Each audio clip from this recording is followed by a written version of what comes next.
नामंजूर नामंजूर उधर से खड़े हाँ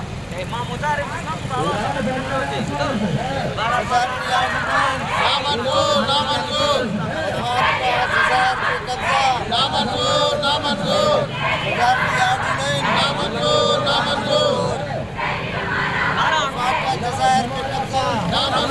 नामंजूर जी नाज़रीन, असां हिते मौजूद आहियूं कराची प्रेस क्लब जे साम्हूं, जिते नेशनल पार्टी जे तरफ़ां सिंध ऐं बलोचिस्तान जे सामूंडी बेटनि ते वफ़ाक़ जे गैर आइनी ऐं गैर क़ानूनी कब्ज़े जे ख़िलाफ़ ऐं नेशनल आइलैंड अथॉरिटी जे क़याम जे ख़िलाफ़ ऐं सदारती आर्डिनेंस जारी करण जे ख़िलाफ़ एहजाज कयो पियो वञे। अचो त नेशनल पार्टी जे अॻुवाणनि सां ॻाल्हायूं था त उन्हनि जो छा मौक़िफ़ आहे। ॻाल्हि हीअ आहे त क़याम पाकिस्तान खां वठी सिंध ऐं बलोचिस्तान जा जेके सामूंडी जेका पट्टी आहे, जेको समुंड आहे, उन ते कब्ज़े जी साज़िश शुरू थी आहे। ताज़ो ही जेका गवर्नमेंट आई आहे, उन गवर्नमेंट में हिन खां अॻे जॾहिं बि मार्शल लॉ जो, जॾहिं बि फ़ौजी ऐं जेका आहे सा हिन क़िस्म जी जेका आहे सा जिते जेका आहे सा सिविलियन मार्शल लॉ वारो दौरु जेको हींअर इमरान ख़ान जो आहे, अहिड़ो दौरु जॾहिं बि ईंदो आहे त उन दौर में इहो मसइलो उथारियो वेंदो आहे त कंहिं बि तरीक़े सां सिंध ऐं बलोचिस्तान समेत पूरे जो है मुल्क जे जेके वसीला आहिनि उन्हनि ते वफ़ाक़ जो कब्ज़ो थी वञे। सदारती जेको आहे सो राज जूं ॻाल्हियूं थियनि थियूं त हीअ जेका आहे सा जेको हींअर सदारती आर्डिनेंस जारी थियो आहे, उहो सदारती आर्डिनेंस बुनियादी तौर ते असां खां पंहिंजी धरती खसण जे लाइ, असां खां पंहिंजो समुंड खसण जे लाइ, असांजा वसीला खसण लाइ जेका साज़िश आहे, असां उन खे चैलेंज कयो आहे। असां नेशनल पार्टी जेका आहे सा सिंध एक्शन कमेटी जी मेंबर आहे। सिंध एक्शन कमेटी हिकिड़ो मुज़ाहिरो मलीर प्रेस क्लब ते पई करे, असां हिते पिया करियूं। आपको मालूम है कि ये सदारती ऑर्डिनेंस जारी किया गया है, ये गैर कानूनी गैर आइनी, जिसके ख़िलाफ़ बलूचिस्तान की तमाम जमातें, सिंध की तमाम जमातें, जिसमें सिंध एक्शन कमेटी बनाया गया है, उसमें नेशनल पार्टी उनका मेंबर है। और हम लोग इसी चीज़ के ऊपर एहतजाज कर रहे हैं कि ये जो मसला है, ये जिस तरह हमारे सदर साहब ने कल ही बताया कि पाकिस्तान के दायरे वो जो है पहले भी इस तरह की हुकूमतों में उठाया गया है, तो आजकल की जो हुकूमत चल रही है तो वो भी इसी तरह के औचट दंडों के ऊपर हमको डिवाइड करने की कोशिश करती है। मगर हम ये बता देना चाहते हैं कि सिंध एक्शन कमेटी के प्लान से भी और नेशनल पार्टी के प्लान से कि हमारा मौक़िफ़ बिल्कुल साफ है और हम इंशाअल्लाह इनके इस ऑर्डिनेंस को कैंसिल करा के दम लेंगे। हमारे एक सेनेटर मीर फकीर साहब ने सेनेट की स्टैंडिंग कमेटी में ये दरख्वास्त जमा करा दी है इस ऑर्डिनेंस के मनसूखे के लिए, तो इंशाअल्लाह हमें उम्मीद है कि ये मनसूख होकर रहेगा, नहीं तो हमारा एहतजाज इससे ज़्यादा तेज़ हो जाएगा। जनाब, ॻाल्हि इहा आहे त वफ़ाक़ शुरू खां वठी पाकिस्तान जी रियासत में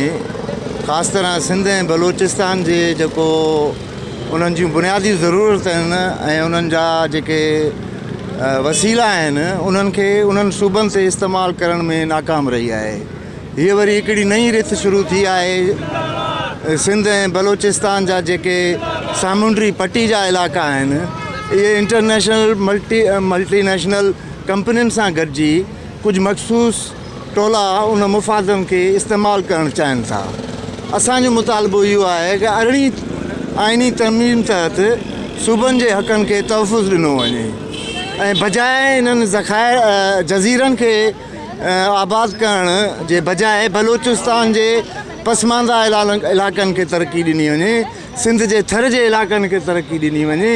हिते माण्हुनि खे अस्पताल, रोडनि, स्कूलनि जी ज़रूरत आहे ऐं इहे मल्टीनेशनल इंटरनेशनल कंपनियुनि सां गॾिजी हिकिड़ी अहिड़ी रिथा बंदी कई पई वञे जंहिंमें बुनियादी जेके सहूलियतूं सिंध ऐं बलूचिस्तान खे ॾियणियूं आहिनि, उन्हनि खां उहे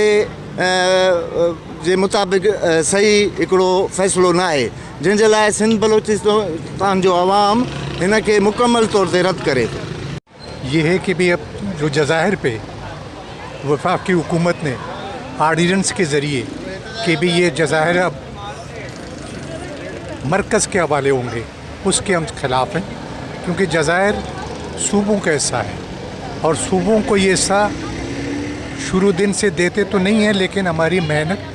हमारे दोस्तों की कोशिशों से, 18 अमेंडमेंट की वजह से ये चीज़ें हमें मिली है। तो अब तक तो वफाक हमसे जो कुछ लूटता रहा है करता रहा है, लेकिन एज़ पर कॉन्स्टिट्यूशन 73 के,